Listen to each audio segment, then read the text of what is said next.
ጤና ይስጥልን ውድ የዘመንና ቴክኖሎጂ ፕሮግራም ተመልካቾቻችን የተዝናናችሁ ቁም ነገር የምታገኙበት ዘመንና ቴክኖሎጂ ሳምንታዊ ፕሮግራም ተጀምሯል። አብራችሁን ቆዩ።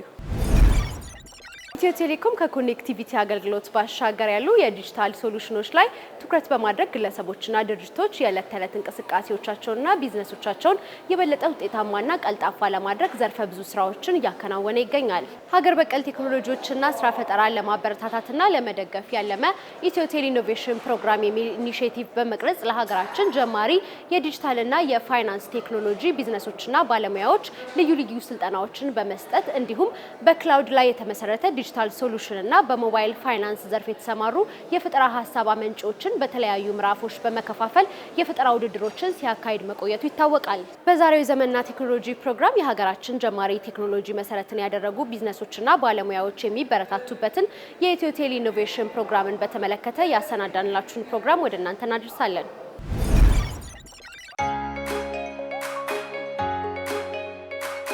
የኛ ፕሮጀክት ዘበኛ ይባላል።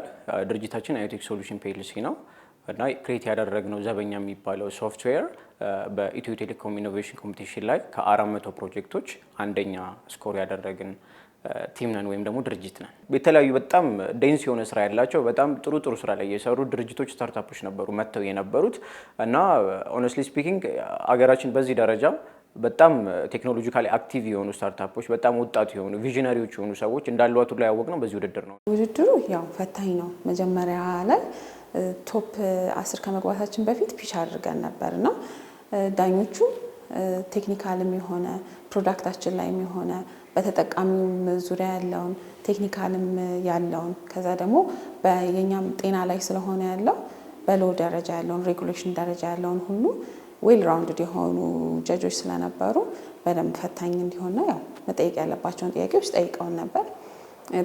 ተወዳዳሪዎቹም ደግሞ የተለያየ ፕሮዳክት ነው ይዘው የመጡ። በኢትዮ ቴሌኮም ኢኖቬሽን ፕሮግራም ላይ ማስታወቂያ እንደወጣ ድርጅታችን ግዙፍ ዲጂታል ሰርቪስ አፍሮሬድ የተባለውን ዲጂታል ፕሮዳክቱን እንደ አንድ ስታርታፕ ሀሳብ ወይም አይዲያ ይዘን ቀረብን። በመጀመሪያው ዙር ሲሪየስ ኦፍ የሆኑ ስቴጆች ነበሩት። ለምሳሌ ከ439 የሚደርሱ ተመሳሳይ ኢኖቬቲቭ ሀሳብ ያላቸው ስራ ፈጣሪዎች የሶሉሽን ኢንቪዥን ያደረጉትን አቅርበዋል። ከነዚያ መካከል አፍሮሬድ ይዞት በቀረበው ሀሳብ መሰረት የፕሪሊሚናሪ የሚባሉትን ስቴጆች አልፎ ኢትዮ ቴሌ ኢኖቬሽን ፕሮግራም ያዘጋጀውን ስልጠና ለመካፈል እድል አገኘን።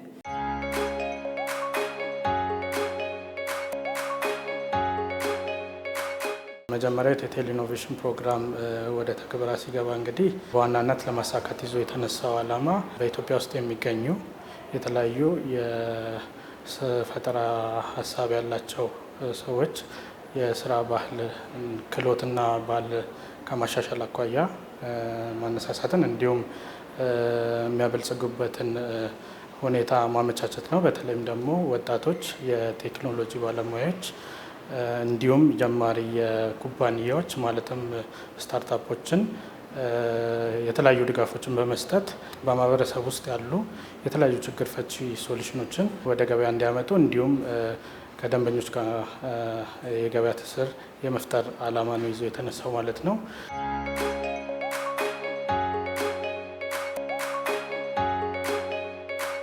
አሁን ሀገራችን ላይ በርከት ብሎ የሚስተዋለውን የመኪና ስርቆት እና የዚህ የካርቴፍት የምንለውን ነገር ማለት ነው እሱን ለማስቀረት በኢትዮጵያዊነት በብቸኝነት የተፈበረከ አፕሊኬሽንና ሶፍትዌር ነው። ይህ አፕሊኬሽን አንደኛ ዌብ አፕ አለው። ዌብ አፕ ምንድነው? ለድርጅቶች ነው የሚሆነው፣ ለፍሊት ማኔጅመንት ለሚሰሩ ድርጅቶች አንደኛ ነዳጅ ሌቭላቸውን ቼክ ለማድረግ፣ ሁለተኛ ፍሊታቸውን ሞር ለማስተዳደር የሚጠቀሙበት ዌብ አፕ አለው። ሁለተኛ ደግሞ ለማንኛውም ሹፌሮች ወይም ደግሞ ማንኛውም መኪና ላለው ግለሰብ ደግሞ የራሱ የሆነ ሞባይል አፕሊኬሽን አለው በአንድሮይድ እና በአይኦኤስ የቀረበ ማለት ነው። ይሄ አፕሊኬሽን ምንድነው የሚሰራው? መኪናችን እንኳን በአጋጣሚ ከእጃችን ላይ ቢወጣ ወይም ደግሞ ቢሰረቅ በስልካችን አማካኝነት ተከታትለን መኪናውን በማቆም በጂፒኤስ አማካኝነት መኪናውን እየተከታተልን ያለበት ቦታ ላይ የምንደርስበት ሶፍትዌር ነው ማለት ነው። አፍሮሬድ ሀሳብ አመንጮች ወይም የቴክኖሎጂ ፈጣሪዎቹ ዩኤስ አንዱ ዩኤስ ነው፣ አንዱ ስዊዘርላንድ ነው። በየሀገራቸው ከ15 ከ16 ዓመት በላይ በዩኤስ እና በስዊዘርላንድ ትልልቅ የቴክኖሎጂ ፈርም ላይ ሶፍትዌር ዴቨሎፐር ሆነው ስላገለገሉ ያለውን የውጩን ኤክስፔሪየንስ ኢትዮጵያ ውስጥ ማምጣት ስለፈለጉና እንደ አጋጣሚ ደግሞ በኢትዮ ቴሌኮም በኩል ኢንቪዥን የተደረገው ቴሌብር ይሄኛውን የዲጂታል ፔይመንት ጌትዌይን እድል ስለፈጠረ ይህን ነገር ኢትዮጵያ ውስጥ በማምጣት አንደኛ የደራሲውን ችግር መፍታት አለብን የሚል ነው። ስለዚህ አንደኛ ደራሲ 100፣ 200፣ 300 ሺህ ብር አውጥቶ መጽሐፉን ሲያሳትም አንደኛ የባንክ ብድር ይወስዳል፣ መኪና ካለው ይሸጣል፣ ቤት ካለው በብድር ያስዛል። እነዚያ መጽሐፍቶች ተሽጠው መለስ አይገኝም እና ከሳራ ነው። ሰው ሙሉ በሙሉ የደራሲውን ወጪ ማስቀረት ነው። ሁለተኛ ደግሞ የኢትዮጵያን የስነ ጽሁፍ ስራዎች ዲጂታይዝ ማድረግ ነው። ለምን ዲጂታል ኢትዮጵያ 2025 ከመጣ በኋላ ብዙ ነገሮች ዲጂታይዝ እየሆኑ ነው ያሉት እና ከዚህም አንጻር የስነ ጽሁፍ ዘርፉም ዲጂታላይዝ መሆን አለበት ከሚል አንጻር ማሳተም ነው። ዊኬር በጤና ዙሪያ ቢሆንም ጤናና ቴክኖሎጂን ከመጀመሪያ ስለው እንደነበረው ጤናና ቴክኖሎጂን አንድ ላይ የሚያስኬድ ካምፓኒ ስለሆነ የቴክኖሎጂም ቲም አለን፣ የጤናውም ቲም አለን። የቴክኖሎጂ ቲም እና የጤናው ቲም በጣም እየተናበበ እየሰራ ነበረ የዛን ሰሞን ላይ እና ከዛ በፊትም እየሰራ ነበር። የዛን ሰሞን ደግሞ ውድድሩን ለማሸነፍ ዊኬንድ የለም ማታ የለም ኮንቲኒየስሊ እየሰራን ነበረ ይሄን ነገር ለማሸነፍ እና ጥሩ ፕሮዳክት በቃ ይዘን ለመውጣት ማለት ነው። አክሰሲቢሊቲ ወይም ደግሞ ተደራሽነት የጤናን ማለት ነው። በWHO ጥናት መሰረት የፊዚሻን ፔሸንት ያለው ሬሾ በጣም ዝቅተኛ ነው አሁን እኛ ላይ ማለት ነው። ስለዚህ ያሉትን ባለሙያዎች ያሉትን ጤና ባለሙያዎች ተደራሽ ማድረግ ለሁሉም ኮሚኒቲ ማለት ነው።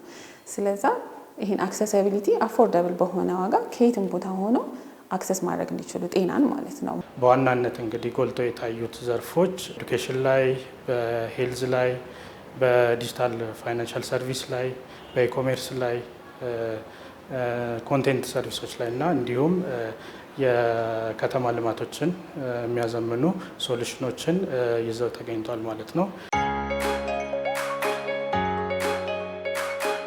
መጀመሪያው የኢትዮ ቴሌ ኢኖቬሽን ፕሮግራም ውጤታማ ነው ማለት ይቻላል። ከ400 በላይ ተወዳዳሪዎች መሳተፋቸው በራሱ ሀገሪቱ ላይ ያለውን ስራ ፈጠራ ባህል እና ተነሳሽነት ያሳያል። ከኢትዮ ቴሌኮም ይዞት ከተነሳው አኳያ ደግሞ የተለያዩ በቴሌኮም ዘርፍ ሊሰጡ የሚችሉ አገልግሎቶች እንዲሁም የደንበኞችን ችግሮች ሊቀርፉ የሚችሉ ሶሉሽኖች ታይቷል ማለት ነው። አሁን ላይ የአፍሮሪድ እና የኢትዮ ቴሌኮም ፓርትነርሺፕ ያለውን ኮንተንት ክሬተር በየዘርፉ የሚችለውን እንዲጽፍና ያንን ሞኔታይዝ በማድረግ ገንዘብ ማግኘት የሚያስችልበትን እድል መፍጠር የሚያስችል ሁኔታ ነው። ስለዚህ ከኢትዮ ቴሌኮም ኢኖቬሽን ፕሮግራም በኋላ የሰራ ነው አንደኛ ሶፍትዌራችን ማዘመን ነው ወይም ደግሞ አፕግሬድ ማድረግ ነው። ከዚህ ቀደም የነበረውን ፔፐር ቤዝድ አሰራር ደራሲዎች ሽያጫቸውን የሚያዩበት ዕለታዊ፣ ሳምንታዊ፣ ወራዊ እና በየ3 ወሩ የሚያዩበት ዳሽቦርድ ቢውልድ አድርገናል፣ ሲስተም ቢውልድ አድርገናል። የኢትዮ ቴሌኮም ኢኖቬሽን ፕሮግራም ላይ ከመግባታችን በፊት ዘበኛ 2.0 የሚባል ወይም ደግሞ ቨርዥን 2 ነበረ ለህዝቡ እየሰጠን የነበረው ማለት ነው፣ ወይም ደግሞ ለተጠቃሚዎች እየሰጠን የነበረበት እሱ ላይ ነበርን። አሁን ከውድድሩ በኋላ በዘበኛ 3.0 ወይም ደግሞ ቨርዥን 3 ዴቨሎፕ እያደረግን ኦልሞስት 80% ላይ ደርሰናል። የእኛን ልዩ የሚያደርገው አገር ውስጥ ነው ዴቨሎፕ የተደረገው። ዳታ ሶቨርኒቲን አንድ፣ ሁለተኛ ደግሞ ለኢትዮጵያውያኖች ፕሮብለም በኢትዮጵያውያኖች ሶልቭ የተደረገ እንትን ስለሆነ ማለት ነው። ዘበኛ 3.0ን 80% ላይ ደርሰን ኦልሞስት ዴቨሎፕ አድርገን ሪቼኮችን እያደረግን የምንገኝበት ነው። ፕላስ ደግሞ እዚሁ ላይት የሆነ የሃርድዌር ማኒፋክቸሪንግ የጂፒኤስ ማኒፋክቸሪንጎችን እዚሁ ለመጀመር ጥናቱን ጨርሰን እያንዳንዱ ነገር ጀስት ማቴሪያል ማሟላትና አንዳንድ ግብዓቶችን ብቻ ማሟላት የሚቀርበት ደረጃ ላይ ነን ያለ ነው። አሁን ላይ አዲስ የጨመርነው ፊቸር ማንኛውም ታካሚ ከየትም ቦታ ሆኖ ሆስፒታሎችን ቀጠሮ ማስያዝ እንዲችልና ወረፋን መንገላታትን የፔሸንቶችን መጉላላት የሚቀንስ አፕሊኬሽን ይዘን የመጣ ነውና ከውድድሩ በኋላ እየሰራንበት ያለው አሁን ላይ ወደ ገበያው ይዘን እየገባን ያለ ነው። አድቨርታይዝመንቶችን ሜንስትሪም ላይ እያደረግን ያለ ነው እና አሁን ቴስቲንግ ጨርሰን በቃ ሙሉ ፕሮዳክት ወደ ገበያው ገብቷልና መጠቀም ይችላሉ ከፕሌይ ስቶር ላይ አውርደው። በዓለም ላይ የዲጂታላይዜሽንን እውን ከማድረግ አኳያ ስታርታፖችና ጀማሪ ኢኖቬተሮች ሚና ትልቅ አስተዋጽኦ አለው ይህም ከዚህ ማኳያ እንግዲህ ወደ ሀገራችንም ስንመጣ ዘርፈ ብዙ በተለያዩ ሴክተሮች ዘርፈ ብዙ ችግሮች አሉ። ይህንን ችግር ደግሞ ሊፈቱ የሚችሉት እንግዲህ እነዚህን ጀማሪ ስታርታፖች እና ጀማሪ ድርጅቶችን ማበረታታት ያስፈልጋል ማለት ነው። ስለዚህ እንደ ኢትዮ ቴሌኮም ደግሞ ካለው የደንበኞች ብዛት ካለው ሶሉሽን ካለው የተደራሽነት ዲጂታል ሶሉሽን እና ኢናብሊንግ የሆነ ፕላትፎርሞች አኳያ ስታርታፖችን አምጥቶ ደግሞ በተመሳሳይ መልኩ ወደ ገበያ ማምጣቱ እንግዲህ ኢኮኖሚው ላይ ኢናብሊንግ ሮል መጫወት ይችላል ማለት ነው። የጂፒኤስ ሊዝ የሚያደርጉ ድርጅቶችን ከኛ ጋር አብረው ፓርትነር አፕ በሚያደርግ ኦልሬዲ ኤፒአይ ኮኔክት በማድረግ ከኛ ኦልሬዲ ያለውንም የጂፒኤስ እና የፍሊት ማኔጅመንት ዲቫይሶቻችንን ፕላስ ደግሞ ሶፍትዌራችንም እንደዚሁ በሊዚንግ በማከራየትና የተለያዩ ብራንቾችን እዛ ክሬት በማድረግ የአህጉራዊ የሆነውንም ነገር አብረን ለመግባት አስበናል። ሶስተኛ የወጣው ወይም የወጣችው ግዙፍ ዲጂታል ሰርቪስ ፒኤልሲ ግዙፍ ዲጂታል በሁለተኛ ደረጃ ይሄንን ፕሮግራም በማጠናቀቅ ተሸላሚ የሚሆኑት ዊኬር ኢንቴግሬትድ ሄልዝ ኔትወርክ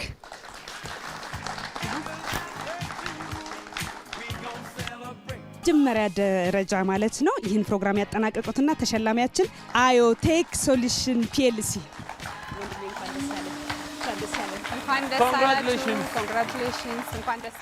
አንድ ኢንተርፕረነር ሆኖ ወይም ደግሞ ስራ ፈጣሪ ሆኖ ሁሉም የሆነ ፕሮብለም ያያል፣ ሶሉሽን ይፈጥራል። ያን ሶሉሽን እንዴት ገቢ ማስገኘት እችላለሁ ለራሴ እና ለሌሎች ሰዎች ደግሞ ስራ እንዴት መፍጠር እችላለሁ የሚለው ነው።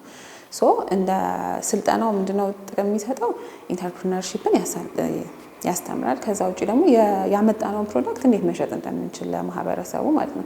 ሶሉሽንን ፈጥረሽ አትሊስት ላንቺም ገቢ የሚያስገኝ ሌሎችም ሰዎች ደግሞ ስራ እድል መፍጠር እንዲችል ማለት ነው። እንደ ካምፓኒ ደግሞ ሳየው እኔ ኤክስፖዠር አምጥቶልናል። አንድ ኢትዮጵያዊ መጽሐፍ ሲገዛ ማርኬት ላይ 1000 ብር፣ 600 ብር፣ 700 ብር የሆነውን መጽሐፍ በአንድ 10ኛ ቀንሶ ከ100 ብር በታች 100 ብር፣ 110 ብር ወይም ደግሞ 90 ብር ሊሆን ይችላል። ስለዚህ እዚህ ላይ ያሉትን የዋጋውን ፕራይሲንግ አዲስ አይነት የፕራይሲንግ ስኬል ያመጣበት ሁኔታ ያለ ኢትዮ ቴሌኮም ኮንትሪቢዩሽን እንደዚሁ በቀላሉ ለመናገር ኦነስትሊ ስፒኪንግ ይከብዳል፣ ግን ኢኒሼት አድርጎናል። ጀነራሊ አንቅቶናል ብንል ማጋነን አይሆንብኝም። የተለያዩ ስልጠናዎችን ወሰድን። ስለ ፕሮዳክታችን በደንብ እንድናውቅ አድርጎናል ያ ስልጠና። ከዛ ስልጠና ካወጣን በኋላ ነው ወደ ኮምፒቲሽኑ ሄድ ነው ማለት ነው። ኮምፒቲሽኑንም ዊን ካደረግን በኋላ አሁን ከኢትዮ ቴሌኮም ጋር በዚሁ በሶፍትዌራችን አንድ ላይ ከሃርድዌር ጋር ባለው ፕሮዳክታችን አብረን ለመስራት ኦልሞስት ፋይናላይዝ እያደረግን ነው ያለ ነው። ኢትስ አ ቢግ ኦፖርቹኒቲ። እንደኛ አይነት ስታርታፕ ከኢትዮ ቴሌኮም አይነት በጣም ትልቅና እድሜ ጠገብ የሆነ ድርጅት ጋር አብሮ መስራት ራሱ በጣም ትልቅ ነገር ነው። ሶ ያንንም አቺቭ እንድናደርግ አድርገውናል። ሶ ፕላትፎርሙን ክሬት አድርገውልናል። ሶ በዛ ለዛ በጣም ግሬትፉል ነን።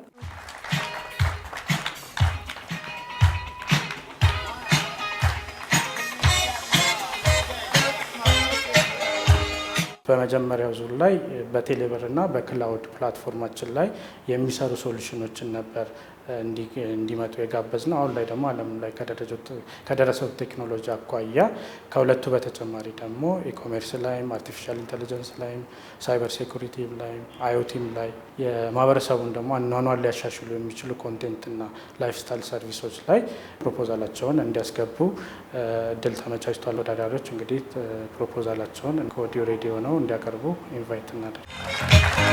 200,000 ብር እንደዚሁም ደግሞ ላፕቶፕ እና ሞባይል ዲቫይስን ጭምር ተሸልመዋል።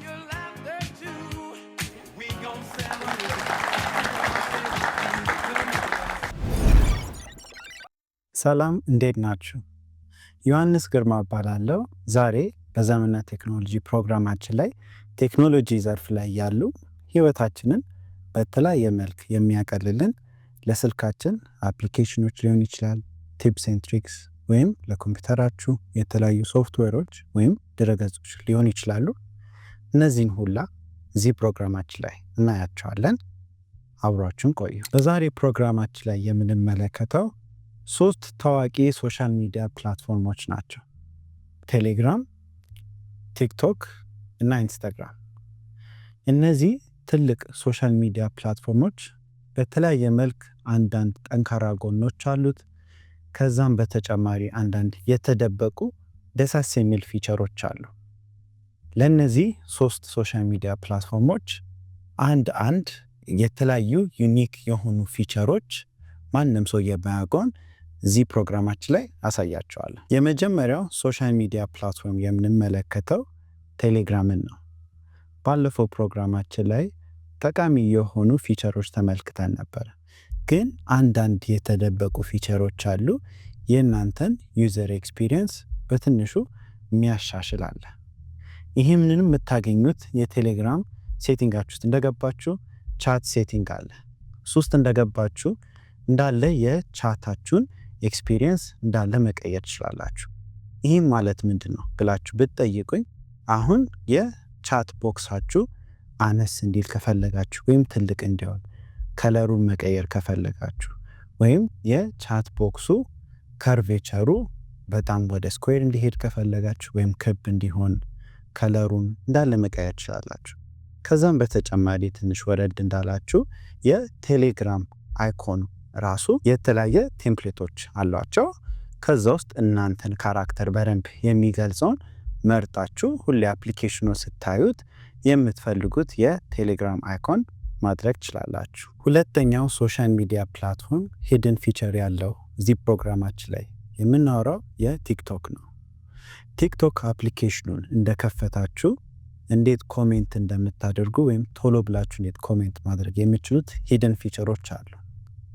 አንድ የቲክቶክ ቪዲዮ ስታዩ ቶሎ ብላችሁ ኩዊክ ሪያክሽን ወይም ኩዊክ ኮሜንት ማድረግ በምትፈልጉበት ጊዜ ኮሜንት አይኮኑን ፕሬስ እና ሆልድ በምታደርጉበት ጊዜ ኩዊክ የሆኑ ሪስፖንስ አይኮኖች ወይም ኢሞጂዎች ያስቀምጥላችኋል። ስለዚህ ኮሜንት ሴክሽን ውስጥ ሳትገቡ ቶሎ ብላችሁ የልብ ቅርጽ ሆነ የላይክ ኮሜንት ወይም አይኮኖች ቶሎ ብላችሁ መላክ ትችላላችሁ።